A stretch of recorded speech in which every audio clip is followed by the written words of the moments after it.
अभी अभी की ताजा खबर। Precious time to Indian Science Congress. And at the time of the colossal loss of his beloved mother, on behalf of Indian Science Congress, I would only like to say Om Shanti, Sadgati, Bakunt, Shivlok, Pratirastu.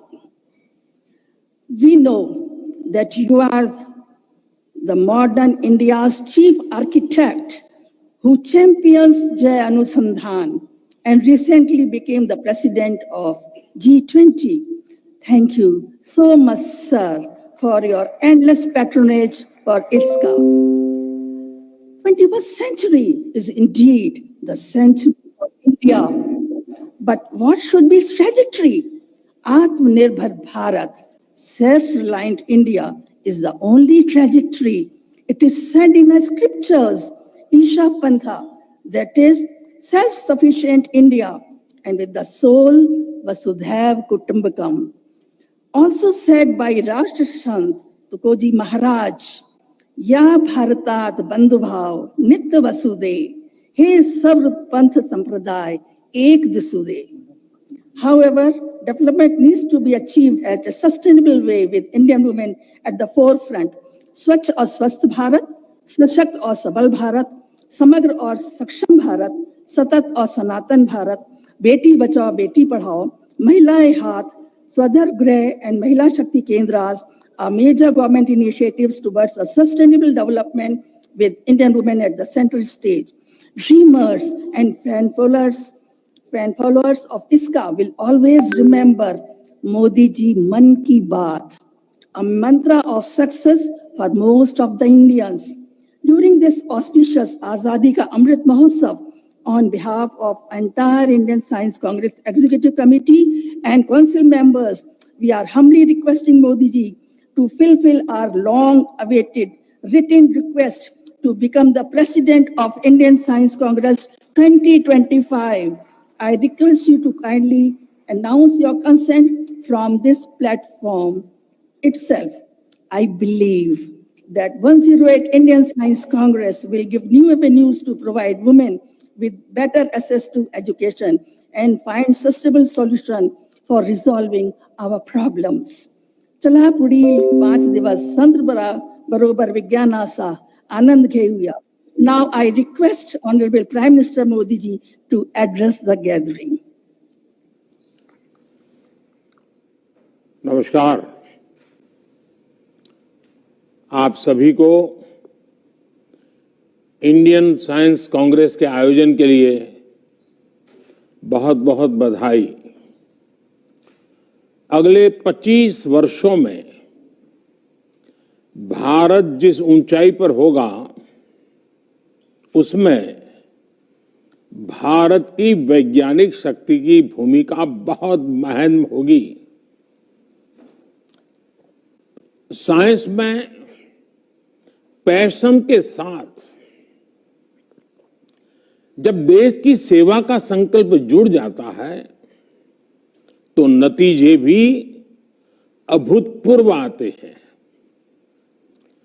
मुझे विश्वास है, भारत की scientific community Bharat को 21वीं सदी में वो मुकाम हासिल कराएगी जिसका वो हमेशा हकदार रहा है।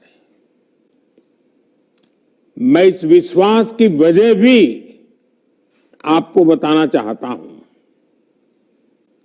आप भी जानते हैं कि ऑब्जर्वेशन साइंस का मूल आधार है।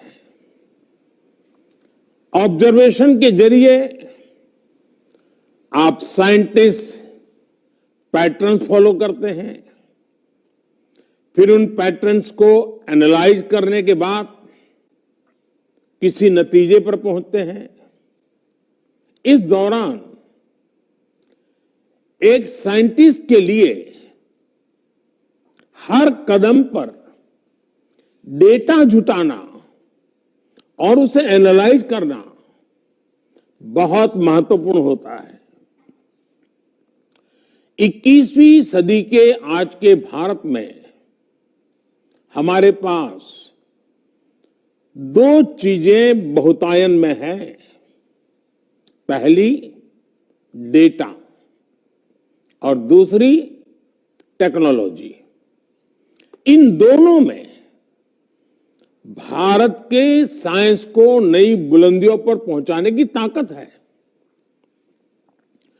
डेटा एनालिसिस की फील्ड तेज रफ्तार से आगे बढ़ रही है। ये इंफॉर्मेशन को इंसाइट में और एनालिसिस को एक्शनेबल नॉलेज में बदलने में मदद करती है। चाहे ट्रेडिशनल नॉलेज हो या मॉडर्न टेक्नोलॉजी, ये दोनों ही साइंटिफिक डिस्कवरी में मददगार होती है।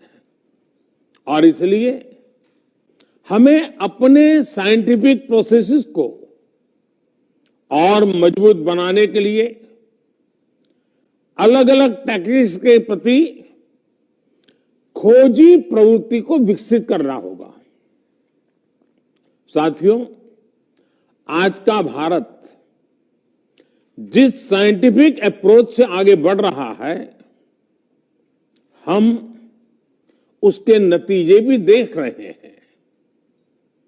साइंस के क्षेत्र में भारत तेजी से वर्ल्ड के टॉप कंट्रीज में शामिल हो रहा है। 2015 तक हम 130 देशों की ग्लोबल इनोवेशन इंडेक्स में 81 नंबर पर थे, लेकिन 2022 में हम छलांग लगा करके 40वें नंबर पर पहुंच गए हैं। आज भारत पीएचडीज के मामले में दुनिया में टॉप 3 देशों में है। आज भारत स्टार्टअप इकोसिस्टम के मामले में दुनिया के टॉप 3 देशों में है। साथियों, मुझे खुशी है कि इस बार इंडियन साइंस कांग्रेस की थीम भी एक ऐसा विषय है जिसकी दुनिया में सबसे ज्यादा चर्चा हो रही है। विश्व का भविष्य सस्टेनेबल डेवलपमेंट के साथ ही सुरक्षित है। आपने सस्टेनेबल डेवलपमेंट के विषय को विमेन एम्पावरमेंट के साथ जोड़ा है। मैं मानता हूं कि व्यावहारिक रूप से भी ये दोनों एक दूसरे से जुड़े हुए हैं। आज देश की सोच केवल ये नहीं है कि हम साइंस के जरिए विमेन एम्पावरमेंट करें, बल्कि हम विमेन की भागीदारी से साइंस का भी एम्पावरमेंट करें। साइंस और रिसर्च को नई गति दें, ये हमारा लक्ष्य है। अभी भारत को G20 समूह की अध्यक्षता की जिम्मेदारी मिली है। G20 के प्रमुख विषयों में भी विमेन लेड डेवलपमेंट एक बड़ी प्राथमिकता का विषय है। बीते 8 वर्षों में भारत ने गवर्नेंस से लेकर सोसाइटी और इकोनॉमी तक इस दिशा में कई ऐसे असाधारण काम किए हैं जिनकी आज चर्चा हो रही है। आज भारत में मुद्रा योजना के जरिए छोटे उद्योगों और व्यवसायों में भागीदारी हो या स्टार्टअप वर्ल्ड में लीडरशिप, महिलाएं हर जगह पर अपना दम दिखा रही है। बीते 8 वर्षों में एक्स्ट्रा मुरल रिसर्च एंड डेवलपमेंट में महिलाओं की भागीदारी दोगुनी हुई है। महिलाओं की ये बढ़ती भागीदारी इस बात का प्रमाण है कि समाज भी आगे बढ़ रहा है और देश में साइंस भी आगे बढ़ रही है। साथियों, किसी भी वैज्ञानिक के लिए असल चुनौती यही होती है कि वो अपने नॉलेज को ऐसे एप्लीकेशंस में बदलने जिससे दुनिया की मदद हो सके। जब साइंटिस्ट अपने प्रयोगों से गुजरता है तो उसके मन में यही सवाल रहते हैं कि क्या इससे लोगों का जीवन बेहतर होगा या उनकी खोज से विश्व की जरूरतें पूरी होगी। साइंस के प्रयास बड़ी उपलब्धियों में तभी बदल सकते हैं जब वो लैब से निकलकर लैंड तक पहुंचे, जब उसका प्रभाव ग्लोबल से लेकर ग्रासरूट तक हो, जब उसका विस्तार जर्नल से लेकर जमीन तक हो, जब उससे बदलाव रिसर्च से होते हुए रियल लाइफ में दिखने लगे। साथियों, जब साइंस की बड़ी उपलब्धियां एक्सपेरिमेंट से लेकर लोगों के एक्सपीरियंस तक का सफर तय करती है तो इससे एक अहम संदेश जाता है। ये बात युवाओं को बहुत प्रभावित करती है। वो सोचते हैं कि साइंस के जरिए वो पूरी दुनिया को प्रभावित कर सकते हैं। ऐसे युवाओं को आगे बढ़ाने के लिए इंस्टीट्यूशनल फ्रेमवर्क की आवश्यकता होती है ताकि उनकी आकांक्षाओं का विस्तार किया जा सके, उन्हें नए अवसर दिए जा सके। मैं चाहूंगा कि यहां मौजूद वैज्ञानिक ऐसा इंस्टीट्यूशनल फ्रेमवर्क विकसित करें जो युवा प्रतिभाओं को आकर्षित करे और उन्हें आगे बढ़ने का मौका दे। उदाहरण के लिए टैलेंट हंट और हैकेथॉन के आयोजनों के जरिए साइंटिफिक सोच रखने वाले बच्चों की तलाश की जा सकती है। इसके बाद उन बच्चों की समझ को एक प्रॉपर रोड मैप के जरिए विकसित किया जा सकता है। इसमें सीनियर साइंटिस्ट उनकी मदद कर सकते हैं। आज हम देखते हैं कि स्पोर्ट्स में भारत नई ऊंचाई को छू रहा है। इसके पीछे दो महत्वपूर्ण वजह है। पहला, स्पोर्ट्स की प्रतिभाओं को विकसित करने के लिए देश में इंस्टीट्यूशनल फ्रेमवर्क को मजबूत बनाया गया। दूसरा, स्पोर्ट्स में गुरु शिष्य परंपरा का अस्तित्व और प्रभाव, जहां नई प्रतिभाओं को पहचानकर उन्हें आगे बढ़ाया जाता है, वहां शिष्य की सफलता में गुरु अपनी कामयाबी देखते हैं। ये परंपरा साइंस के क्षेत्र में भी सफलता का मंत्र बन सकता है। साथियों, आज आपके सामने कुछ ऐसे विषय भी रखना चाहता हूं जो भारत की साइंस की दिशा तय करने में मददगार होंगे। भारत की आवश्यकता की पूर्ति के लिए भारत में साइंस का विकास, ये हमारे वैज्ञानिक समुदाय की मूल प्रेरणा होनी चाहिए। भारत में साइंस भारत को आत्मनिर्भर बनाने वाली होनी चाहिए। हमें यह भी ध्यान रखना है कि आज दुनिया की 17-18% मानव आबादी भारत में रहती है।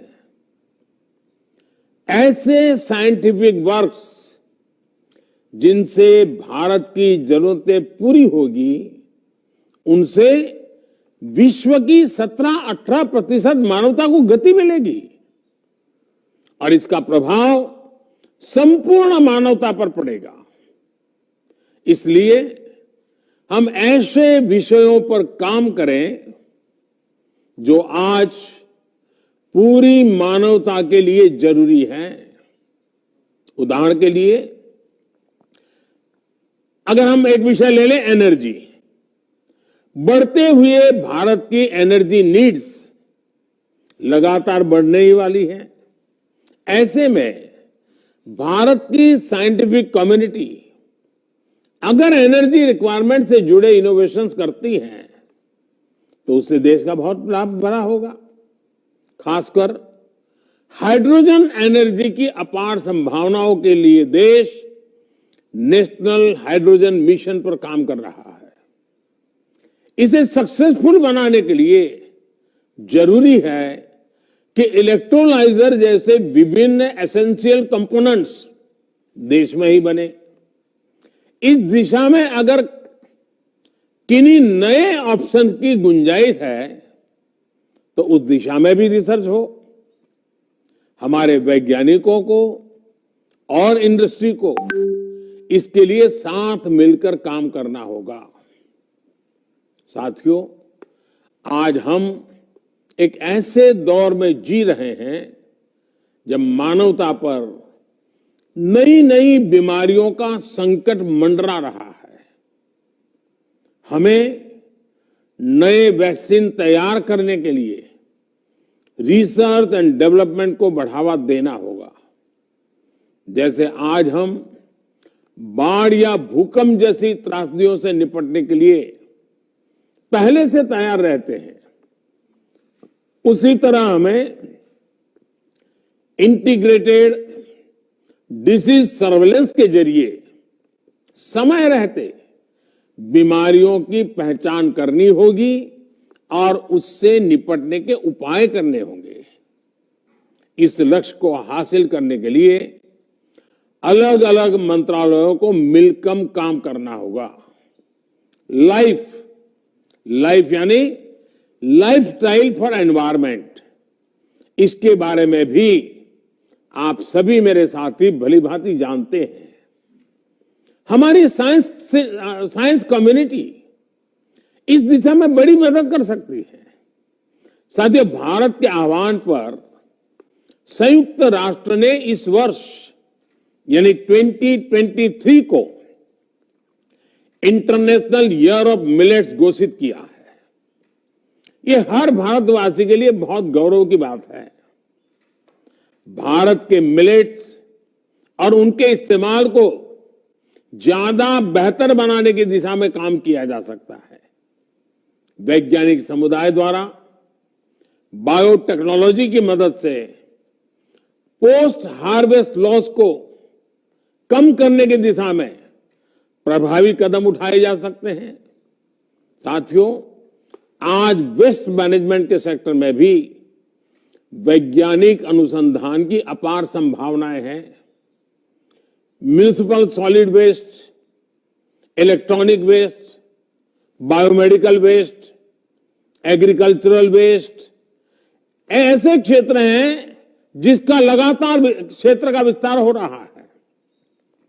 इसलिए ही पिछले वर्ष बजट में सरकार ने सर्कुलर इकोनॉमी पर बहुत जोर दिया था।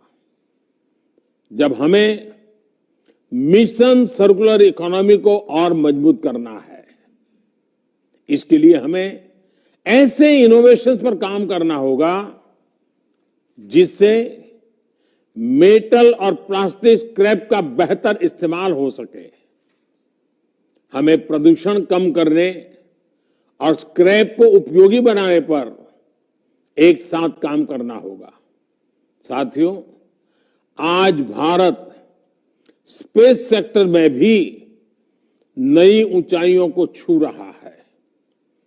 Low cost satellite launch vehicles की वजह से हमारी क्षमता बढ़ेगी और दुनिया हमारी सेवाएं लेने के लिए आगे आएगी। निजी कंपनियां और स्टार्टअप्स इन अवसरों का फायदा उठा सकते हैं। R&D लैब्स और एकेडमिक इंस्टीट्यूशन से जुड़कर स्टार्टअप्स को आगे बढ़ने का रास्ता मिल सकता है। ऐसे ही एक और विषय है क्वांटम कंप्यूटिंग का। आज भारत क्वांटम फ्रंटियर के तौर पर दुनिया भर में अपनी पहचान बना रहा है। Quantum computers, quantum chemistry, quantum communication, quantum sensors, quantum cryptography और न्यू मटेरियल्स की दिशा में भारत तेजी से आगे बढ़ रहा है।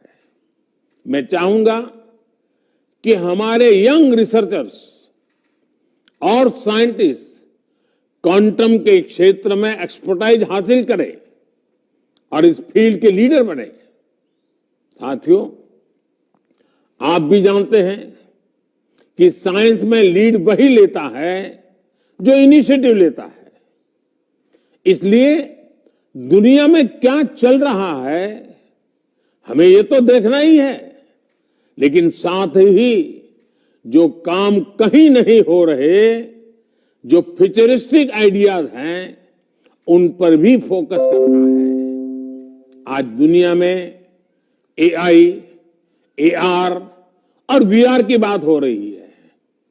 हमें उन विषयों को अपनी प्रायोरिटीज में शामिल रखना होगा। सेमीकंडक्टर चिप्स की दिशा में देश कई बड़े कदम उठा रहा है। समय के साथ सेमीकंडक्टर चिप्स में भी नए इनोवेशंस की जरूरत होगी। क्यों न हम देश के सेमीकंडक्टर पुश को अभी से फ्यूचर रेडी बनाने की दिशा में सोचे।